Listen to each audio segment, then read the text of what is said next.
এক ব্যক্তি 10 বছরের বেশি প্রধানমন্ত্রী পদে দায়িত্ব পালন করতে পারবেন না।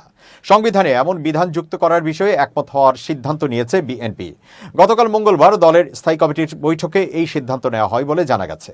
বিএনপির ভারপ্রাপ্ত চেয়ারম্যান তারেক রহমানের সভাপতিত্বে বৈঠকে স্থায়ী কমিটির সদস্যরা অংশ নেন। জানা গেছে, বৈঠকে সালাউদ্দিন আহমেদ সংস্কার বিষয়ে ঐকমত্য কমিশনের সাথে গত কয়েকদিনের আলোচনার বিষয়ে রিপোর্ট তুলে ধরেন। গত রোববার কমিশনের সাথে রাজনৈতিক দলগুলোর বৈঠকে প্রধানমন্ত্রীর মেয়াদ নিয়ে বিস্তর আলোচনা হয়। 2 পূর্ণ মেয়াদ হবে নাকি 2 বার হবে তা নিয়ে দলগুলোর মধ্যে বিতর্ক হয়। কেউ কেউ সংসদের 2 মেয়াদের পক্ষে, কেউ কেউ 2 বারের। মেয়াদ যতদিন হোক সর্বোচ্চ 2 বার প্রধানমন্ত্রী হিসেবে শপথ নিতে পারবেন এর পক্ষে মত দেন। আলোচনার এক পর্যায়ে বৈঠকে সালাউদ্দিন আহমেদ বলেন, এভাবে ঐকমত্যে আসা হয়তো সম্ভব হবে না।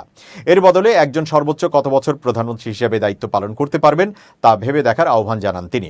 একজন ব্যক্তি সর্বোচ্চ কতবার প্রধানমন্ত্রী হতে পারবেন তা সংবিধানে অন্তর্ভুক্ত করার প্রস্তাব করে সংবিধান সংস্কার কমিশন। প্রস্তাবে বলা হয়, এক ব্যক্তি সর্বোচ্চ 2 বার প্রধানমন্ত্রীর দায়িত্ব পালন করতে পারবেন। জানা গেছে, দলটি সিদ্ধান্ত নিয়েছে যে এক ব্যক্তি সর্বোচ্চ 10 বছর 2 পূর্ণ মেয়াদ প্রধানমন্ত্রী পদে থাকতে পারবেন। এছাড়া বিএনপির সিদ্ধান্ত হচ্ছে সাংবিধানিক বিভিন্ন প্রতিষ্ঠানে নিয়োগ দেওয়ার জন্য জাতীয় সাংবিধানিক কাউন্সিল এনসিসির মতো প্রতিষ্ঠান গঠনের সাথে তারা একমত নয়। এটিকে তারা সংবিধানের সাথে সাংঘর্ষিক বলে উল্লেখ করেছে। জানা গেছে, নারীদের জন্য 100 আসন এবং সংসদের উচ্চ কক্ষের সদস্য সংখ্যা 100 জনের বিষয়ে বিএনপি ইতোমধ্যে একমত পোষণ করেছে।